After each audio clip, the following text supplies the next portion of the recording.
Como o nosso universo nasceu? E se isso parece difícil de responder, que tal esta outra pergunta? O que havia antes do nosso universo? Enquanto os cientistas buscam a resposta para a questão mais difícil da história, vamos descobrir o que já conseguiram até agora.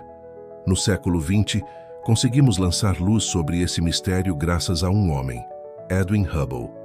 Um dia, no Monte Wilson, no sul da Califórnia, ele apontou seu telescópio para o céu e descobriu que aquelas nuvens aleatórias de gás espalhadas por toda parte eram, na verdade, outras galáxias e que existiam muitas delas. Mas Hubble também percebeu algo ainda mais importante, algo que mudou o mundo para sempre. Elas estavam se movendo. E o que isso significava? Algo fundamental. O universo está em expansão. E se ele está se expandindo, então provavelmente teve um começo em algum ponto. Agora basta voltarmos o tempo e ver onde começou tudo. Foram necessários muitos anos até que os cientistas desenvolvessem uma teoria completa, a teoria do Big Bang. E ela diz o seguinte: no início, nada existia em lugar nenhum, porque nem tempo nem espaço existiam. Difícil de imaginar, certo? Na verdade, havia sim uma coisa, a chamada singularidade cósmica, um estado em que o universo era extremamente pequeno, denso e quente. Imagine se todo o nosso universo estivesse comprimido em uma esfera minúscula. A pressão e a temperatura dentro dela seriam absurdamente gigantescas. Em determinado momento, tornou-se impossível suportar essa condição. E então, aconteceu o Big Bang, uma explosão de energia e matéria que deu origem a tudo o que vemos hoje, ao tempo, ao espaço, às forças físicas fundamentais. Também espalhou quarks por toda parte, partículas minúsculas que compõem o nosso mundo. Esses quarks estavam fervendo em um caldo cósmico e incrivelmente quente. Quando ele esfriou, a gravidade começou a aproximá-los uns dos outros.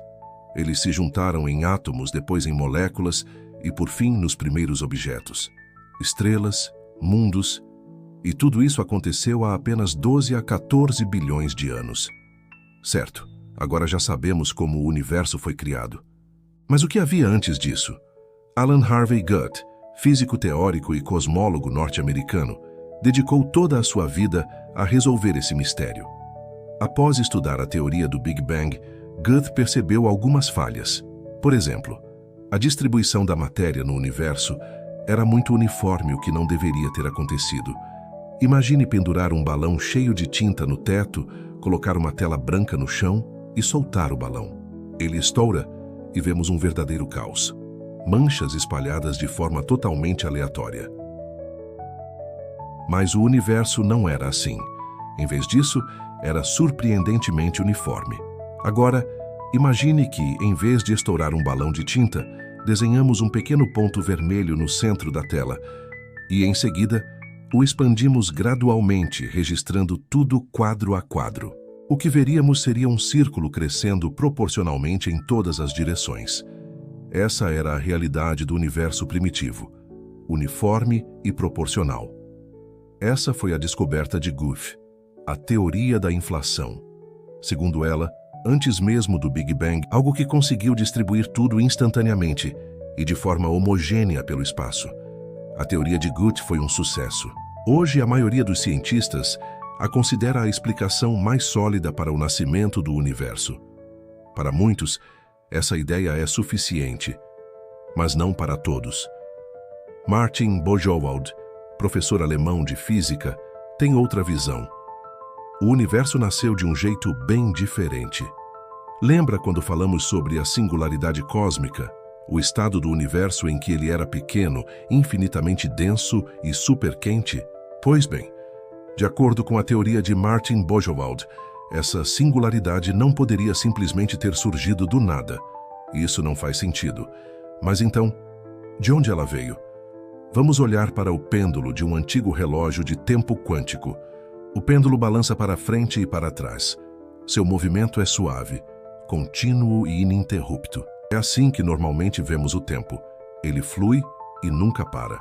Mas o tempo quântico não funciona dessa maneira. Ele se parece mais com o ponteiro dos segundos de um relógio. É feito de pequenos segmentos e faz pausas curtíssimas. E assim como acontece com o ponteiro dos segundos, o começo de um segmento de tempo é sempre o fim de outro. Está percebendo a ideia? Vamos voltar aos balões novamente. Segundo a teoria do Big Bang, em certo momento o nosso universo começou a se expandir, inflando como um balão. Mas mais cedo ou mais tarde, ele se esvaziará, começará a encolher e retornará ao estado de singularidade cósmica. E adivinha? Acontece outro Big Bang. Nada surge do nada e nada desaparece no nada. De acordo com a teoria de Bojewald, o começo de cada universo é o fim do universo anterior. O nosso não é o primeiro, nem será o último. Milhões de universos semelhantes já existiram antes de nós e existirão depois de nós. Essa teoria, embora pareça muito lógica, está longe de estar completa. Infelizmente, ainda não temos conhecimento suficiente para encontrar todas as evidências.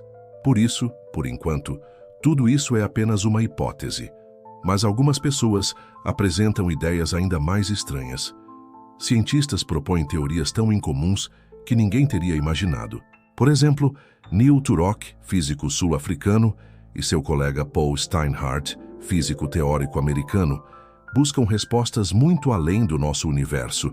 Eles dizem que, sim, o nosso universo não é o primeiro. Houve e haverá um número infinito deles, e não só haverá Big Bangs infinitos. O nosso universo é apenas um entre infinitos outros. Todos nós estamos presos em um ciclo de renascimentos sem fim de mundos paralelos. Isso soa incrível e assustador ao mesmo tempo. Mas como isso funcionaria? Segundo essa teoria, o nosso universo está dentro de uma chamada brane, como uma membrana. Em outras palavras, estamos presos em uma espécie de superfície elástica capaz de contrair, esticar, oscilar e assim por diante, como pedaços de tecido pendurados em uma corda. Esses universos paralelos estão muito próximos uns dos outros. Cada um tem um vizinho, e nós não somos exceção. Outro universo pode estar a apenas alguns centímetros do nosso, mas nós não conseguimos vê-lo. Isso porque há um espaço minúsculo entre nós, e esse espaço contém a quarta dimensão. E como esses universos surgem? Bom, através da colisão de branes. Essas branes vão se aproximando muito, muito lentamente, até que um dia, finalmente colidem. Essa colisão cria 2 Big Bangs e 2 universos paralelos. Depois disso, elas se afastam novamente, e os mundos criados continuam existindo. Estamos nesse estágio agora. Mas quando desaparecerem, as branes colidem novamente, e isso leva ao nascimento de um novo universo. Lembra da teoria da inflação? Havia uma energia misteriosa que impulsionava e acelerava o Big Bang. Pois bem, se tivermos colidido com outro universo, isso explicaria tudo. É claro que tudo descrito aqui é uma grande simplificação. Quando ouvimos que o nosso mundo é como um pedaço de tecido preso em uma corda, pode soar como um absurdo completo. Mas essa ideia se baseia na teoria das cordas e na teoria M, 2 pilares da mecânica quântica. Se elas se provarem verdadeiras, podem explicar praticamente tudo em nosso universo. Criar uma teoria é um processo incrivelmente gigantesco. Turok e Steinhardt realizaram uma quantidade imensa de cálculos e descartaram muitas e muitas teorias que não funcionavam. Para desenvolver essa ideia, também precisaram superar os limites da mente humana e pensar em 11 dimensões ao mesmo tempo. Infelizmente, essa ideia elegante e um tanto louca foi alvo de risadas. Turok e Steinhardt afirmam que os cientistas são pessoas comuns como todos nós. Eles também têm medo de mudanças e do desconhecido. E é realmente assustador questionar tudo aquilo em que acreditamos. Muitos anos atrás, as pessoas não acreditavam que a Terra fosse redonda. Depois, ficaram indignadas com a teoria do Big Bang. Não é possível fazer descobertas sem luta e sem medo. Por isso, Turok e Steinhardt não planejam desistir tão facilmente. Afinal, as evidências que temos hoje apenas mostram que cada uma das 3 teorias é igualmente possível. Então, qual delas está correta? Talvez nunca saibamos. Pelo menos, não nesse estágio do desenvolvimento humano. Infelizmente, enquanto não tivermos provas, só poderemos teorizar. Mas talvez um dia descubramos algo que nos abra os olhos de uma vez por todas.